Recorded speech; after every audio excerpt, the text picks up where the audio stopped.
It is August 12th, 1985. At Haneda Airport in Tokyo, a famous man is boarding a flight he never meant to take. His name is Q Sakamoto. In 1963, he became the first Japanese artist ever to hit #1 on the American charts.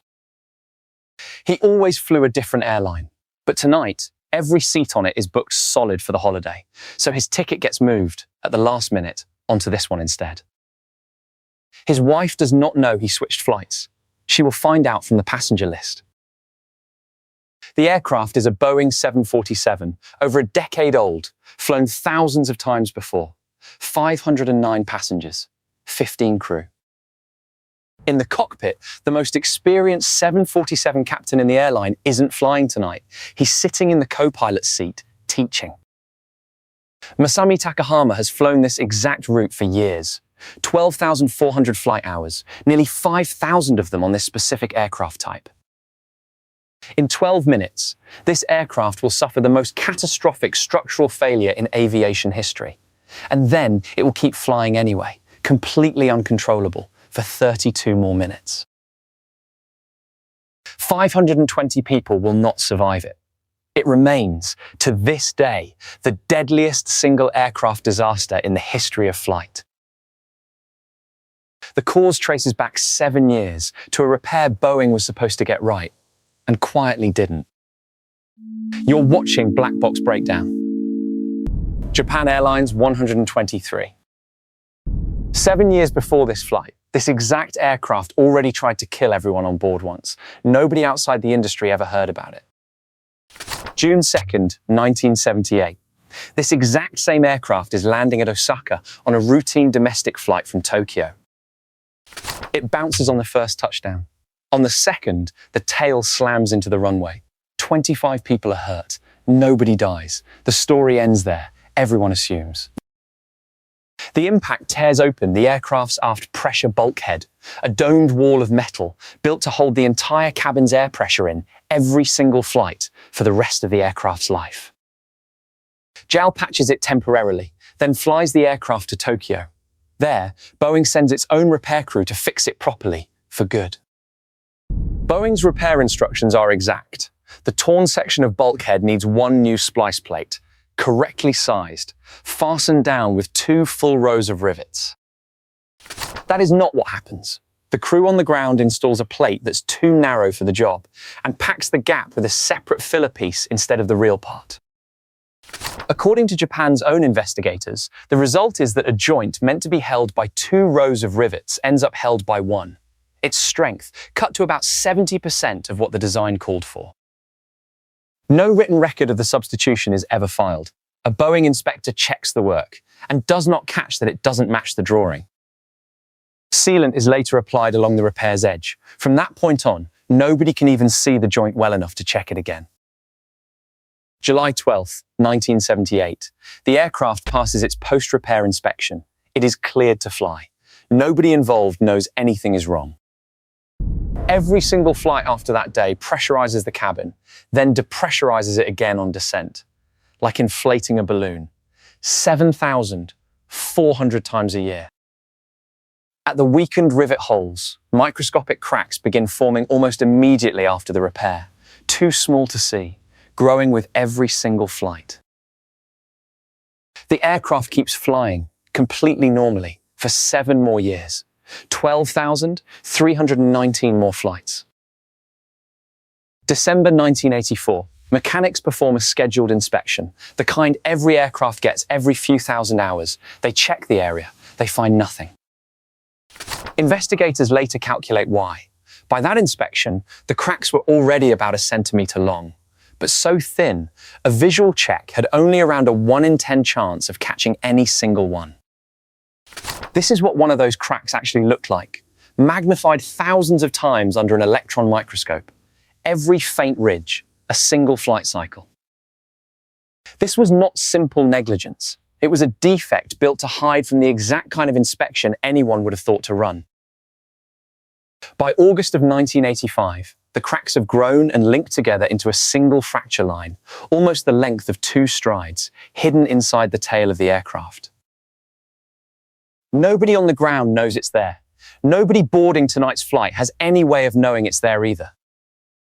6:18 p.m. Japan Airlines Flight 123 pushes back from the gate at Haneda, bound for Osaka. A routine, 45-minute domestic hop. 12 minutes later, climbing toward 24,000 feet, there is a loud bang. Both pilots say the same three words at the same instant. That bang is the aft pressure bulkhead. 7 years of hidden cracks finally give way, all at once, in a fraction of a second. Cabin air blasts backward into the unpressurized tail section, tearing through it, blowing out the base of the vertical fin and severing every hydraulic line that controls the aircraft. According to investigators, this entire chain of destruction takes place in a matter of seconds. A modern airliner has 3, sometimes 4 separate hydraulic systems specifically so one failure can never take them all. This failure takes all of them at once. In 90 seconds, the flight engineer confirms it out loud. A Boeing 747 has no manual backup for its flight controls. Without hydraulics, the rudder, the elevators, the ailerons, none of them respond anymore. The only thing the crew has left to fly the airplane with for the rest of this flight is the throttles. 4 minutes after the bang, the aircraft radios Tokyo Control with the words that will define the next half hour. It will remain the longest sustained in-flight emergency in the history of commercial aviation. 32 minutes of an aircraft that will not obey its pilots. The aircraft pitches and rolls on its own in long, slow, sickening oscillations. The only way the crew can fight it at all is by adding and cutting engine power again and again. Investigators later concluded that true directional steering by engine power alone was almost impossible on this aircraft, and found no evidence the crew ever managed it. They weren't steering, they were just trying to keep it in the air. The captain requests an emergency return to Haneda. Instead, the crippled aircraft drifts west, out over Suruga Bay, completely outside anyone's control. Near Mount Fuji, the crew lowers the landing gear by hand, using a backup mechanical release. The first control input beyond raw engine power that actually does something. 23 minutes in, still fighting for altitude, the aircraft swings low over the mountains west of Tokyo, and for one moment, everyone in the cockpit can see exactly what's ahead. Hey, mountain. Yes, please. Mountain. Take control. Right turn. We'll hit a mountain. Max power. They clear it. Barely. It is a near miss. 9 minutes before the actual crash, and roughly 9 minutes before anyone on board runs out of time completely. In the cabin, passengers who understand what's happening start doing the only thing left to do. A man named Hirotsugu Kawaguchi writes to his family, "It has been 5 minutes now," he writes. "I don't want to take any more planes." Kazuo Yoshimura writes a note asking his wife to look after their children. Several other passengers write their own, messages of love, fear, instructions for the people they're leaving behind. One of the flight attendants, Yumiko Tsushima, spends part of those final minutes writing out safety instructions for the passengers around her, in Japanese, then in English. Several of those notes survive the crash. Today, translated, they sit behind glass at Japan Airlines' own safety museum, read by every new employee the airline hires. 28 minutes in, the aircraft climbs briefly, then starts descending again, still rolling and pitching on its own. 6 minutes after that, the aircraft reports its position one last time. Approach control offers 2 nearby airports. There is no response. There will be no more responses. Raise the nose. Raise the nose. Power. Then the ground proximity warning system takes over the cockpit entirely.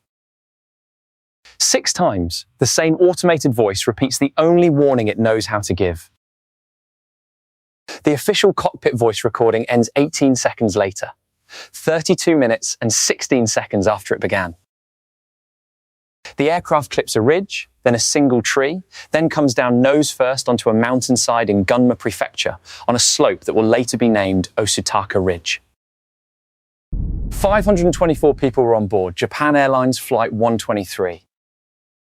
It takes rescuers almost 16 hours to reach the crash site through mountainous terrain in total darkness. Japan's own official investigation later calls the delay, quote, justifiable given the terrain and the darkness. Survivors and journalists at the time told a harsher story. One of the 4 people who survived the crash later described hearing cries for help around her in the wreckage, cries that, through the long night, one by one, went quiet. Doctors who later treated the survivors said publicly that finding them even 10 hours sooner might have saved more lives. Whether that's true has never been settled. At 10:45 the next morning, rescuers finally find survivors. All 4 are women. All 4 were sitting within the same few rows, near the very back of the aircraft.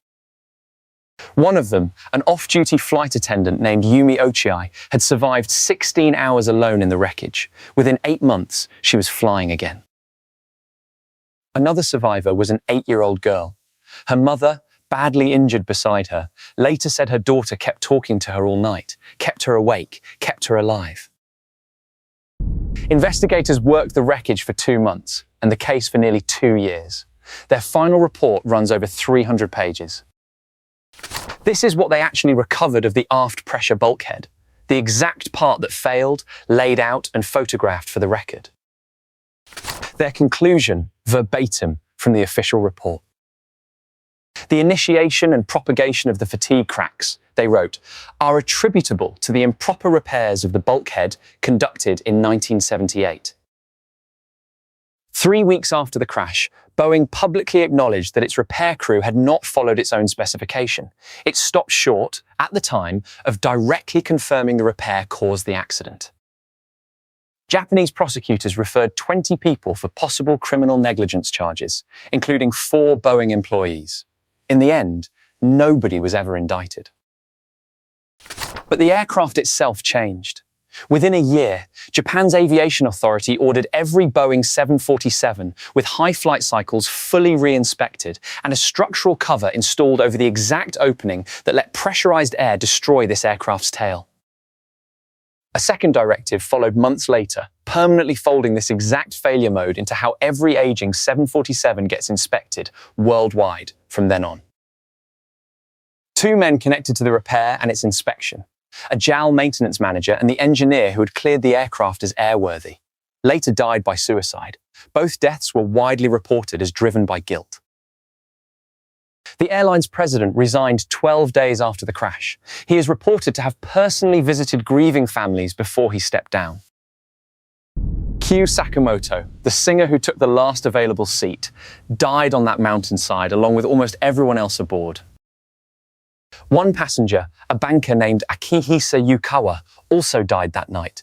His daughter was born 5 weeks later. She never met him.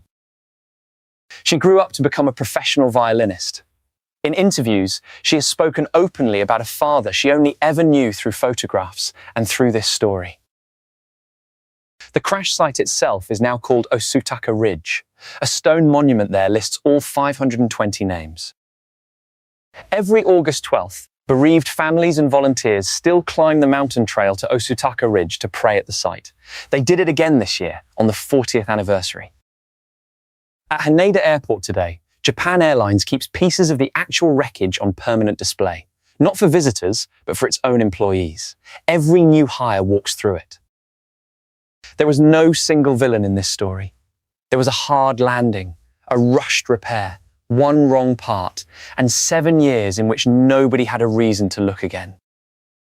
Somewhere, right now, in the tail of an aircraft you'll never see, is a repair nobody has ever had a reason to double-check. That isn't a reason to be afraid of flying. It's the reason aviation keeps rewriting its own rulebook, one investigation at a time, including the one that came out of this exact mountainside. If a botched repair, buried for 7 years, made you angry, wait until you see how Boeing killed 346 people the exact same way, decades later. That's our episode on the 737 MAX, right here on this channel. Wait until you see our 737 MAX episode next. Subscribe to Black Box Breakdown for the investigations everyone else got wrong. If this one got under your skin a little, good. That's the point. And it only keeps happening because people like you keep showing up. So do one thing for me. Hit subscribe. It is free, and it is the whole reason Black Box can keep taking these disasters apart.